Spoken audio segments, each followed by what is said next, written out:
आप देख रहे हैं अल्फा डिफेंस हिंदी में आपका स्वागत है। 2 दिन पहले हम लोगों ने एक वीडियो किया था जहां पर हम लोगों ने आपसे बात की थी MQ-9B डील को लेकर। उस वीडियो के दौरान हम लोगों ने कांग्रेस के 7 क्वेश्चंस लिए थे, लेकिन आंसर हम लोगों ने केवल 3 क्वेश्चंस के ही किए थे। देखिए, हमारा मानना है कि डिफेंस को लेकर पॉलिटिक्स नहीं होनी चाहिए, लेकिन डिफेंस को लेकर पॉलिटिक्स होती है और पास में भी पॉलिटिक्स होती आई है। आप में से बहुत सारे लोग यंगस्टर्स हैं और शायद आप में से कई लोगों को ये चीज पता ना हो कि साल 2005 में जब स्कॉर्पियन डील हुई थी तो वहां भी इसी तरीके के एलिगेशंस आए थे। इनफैक्ट हर एक डिफेंस प्रोक्योरमेंट को अगर आप उठाकर देखें और उस प्रोक्योरमेंट के नाम के साथ में स्कैम लगाकर अगर आप गूगल सर्च करेंगे तो आपको हिस्टोरिक चीजें मिलती चली जाएंगी और आपको समझ में आएगा कि भारत में किस तरीके की पॉलिटिक्स पास्ट में भी होती थी और आज भी वही चीजें हो रही हैं। अभी आप अपनी स्क्रीन के ऊपर इस स्क्रीनशॉट को देख सकते हैं जहां पर P8I नेपट्यून की डील में EADS वाले ऑफर के साथ में चीजों को कंपेयर करके इसको स्कैम बताया गया था और उस समय बीजेपी ऑपोजिशन में थी तो एलिगेशंस उनकी तरफ से आते थे, अभी कांग्रेस ऑपोजिशन में है तो एलिगेशंस इनकी तरफ से आते हैं। लेकिन नुकसान दोनों ही केसेस में इंडियन आर्म फोर्सेस को होता है। ऐसा नहीं है कि इंडियन आर्म फोर्सेस पूरी तरीके से दूध से धुली हुई हैं या फिर ये सारे एलिगेशंस जो लगते हैं वो हमेशा गलत ही होते हैं, लेकिन नुकसान हमेशा इंडियन आर्म फोर्सेस की कैपेबिलिटीज को ही होता है।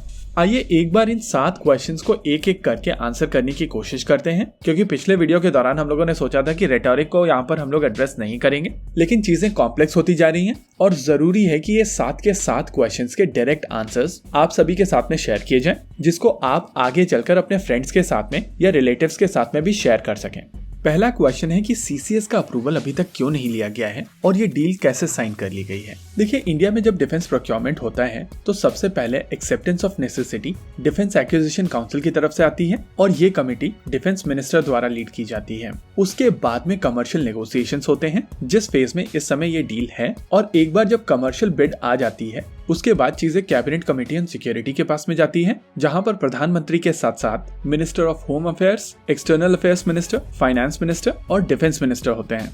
इस समय ये डील नेगोशिएट की जा रही है और अभी तक दोनों पार्टीज यानी कि भारत और अमेरिका के बीच में कोई भी सहमति नहीं बन पाई है, लेकिन एक बार जब ये कमर्शियल नेगोशिएशन कंप्लीट हो जाएगी उसके बाद चीजें कैबिनेट कमेटी ऑन सिक्योरिटी के पास में जाएगी। दूसरा क्वेश्चन है कि क्यों भारत इतना ज्यादा पैसे देकर इन ड्रोन्स को खरीद रहा है। एग्जाम्पल के लिए उन लोगों ने जो डॉक्यूमेंट शेयर किया है उसके हिसाब से यूएस एयरफोर्स को 56.5 मिलियन पर एक ड्रोन मिल रहा है, यूके को 12.5 मिलियन पर एक ड्रोन मिला था, ऑस्ट्रेलिया को 137.58 मिलियन पर एक ड्रोन मिला है, स्पेन को 46.75, ताइवान को 54.40, नीदरलैंड और इटली को 82.5 मिलियन पर यूनिट, वहीं पर जर्मनी को ये केवल 17 मिलियन पर यूनिट पड़े हैं।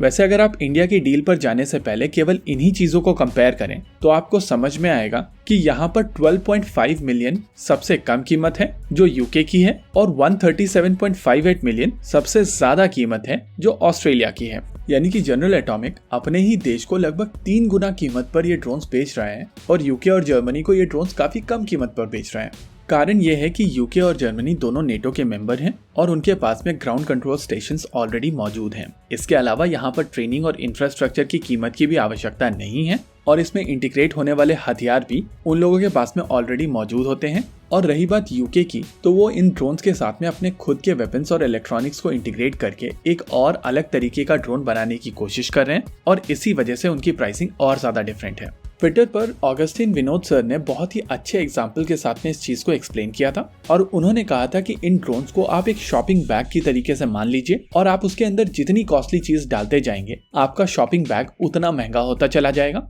जहां यूके और जर्मनी के बैग्स लगभग खाली बैग्स हैं क्योंकि वो अपना सामान खुद ऐड करेंगे, वहीं पर यूएस, स्पेन, नीदरलैंड और इटली आधा सामान ही खरीद रहे हैं क्योंकि आधा सामान उनके पास में ऑलरेडी मौजूद है।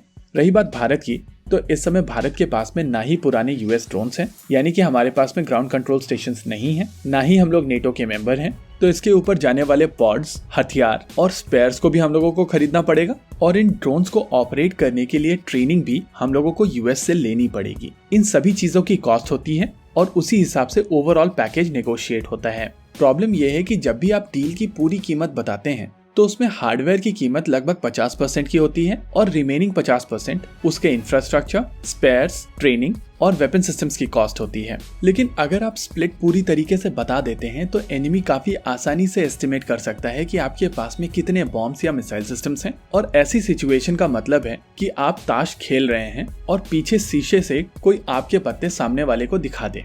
यही कारण है कि नॉर्मली जो गवर्नमेंट पावर में होती है वो प्राइसिंग का स्प्लिट नहीं बता पाती है और इसी चीज का फायदा उठाती हैं ऑपोजिशन पार्टीज।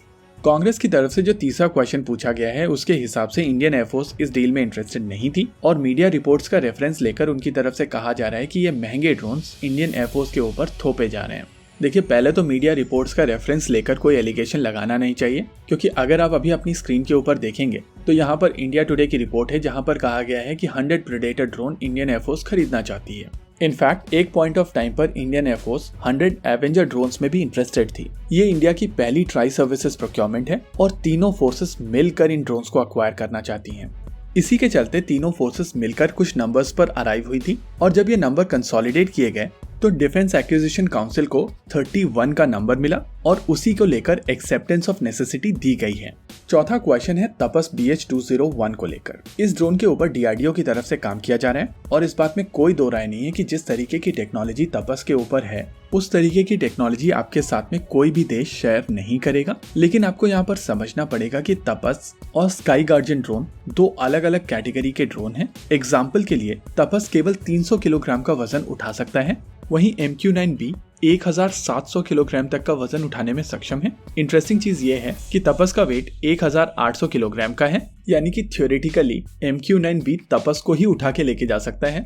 ओवरऑल ये दोनों ड्रोन काफी अलग कैटेगरी के ड्रोन्स हैं और इस वजह से इनको कंपेयर करने की आवश्यकता नहीं है। अगला क्वेश्चन है कि इन ड्रोन्स को लेकर केवल 8 से 9% टेक्नोलॉजी ट्रांसफर होगी, तो क्या भारत सरकार इन ड्रोन्स को लेकर ज्यादा टेक्नोलॉजी ट्रांसफर पर फोकस नहीं कर सकती थी? देखिए, इन ड्रोन्स के ऊपर डेटा लिंक को छोड़कर ऐसी कोई भी टेक्नोलॉजी नहीं है जो इस समय भारत के पास में मौजूद ना हो। और जहां तक मेरी जानकारी जा रही है उसके हिसाब से गवर्नमेंट ऑफ इंडिया थोड़ी और टेक्नोलॉजी स्पेसिफिकली इंजन मैनेजमेंट पर यूएस के साथ में इस समय नेगोशिएट कर रही है।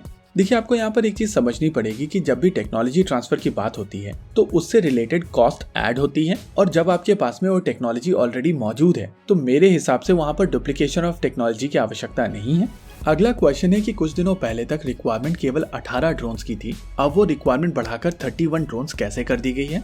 देखिए, यहाँ पर जिसने भी कांग्रेस का डॉक्यूमेंट बनाया है वो मीडिया रिपोर्ट्स को समझ नहीं पाया। देखिए, तीनों सर्विसेज की रिक्वायरमेंट लगभग 100 ड्रोन्स की है और फोर्सेस की तरफ से कहा जा रहा था कि कम से कम 18 ड्रोन्स हम लोगों को पहले लॉट में चाहिए और बाकी और ड्रोन्स अगले लॉट में भारत खरीद सकता है। लेकिन यहाँ पर चीजें नेगोशिएट की गई हैं और चीजों को कंसोलिडेट करके मिनिस्ट्री ऑफ डिफेंस की तरफ से ये 31 का नंबर लाया गया है। देखिए, एक्सेप्टेंस ऑफ नेसेसिटी जब दिया जाता है तो तीनों फोर्सेस के चीफ डिफेंस मिनिस्टर के साथ में बैठे होते हैं और तब जाकर डिफेंस एक्विजिशन काउंसिल ये अप्रूवल देती है।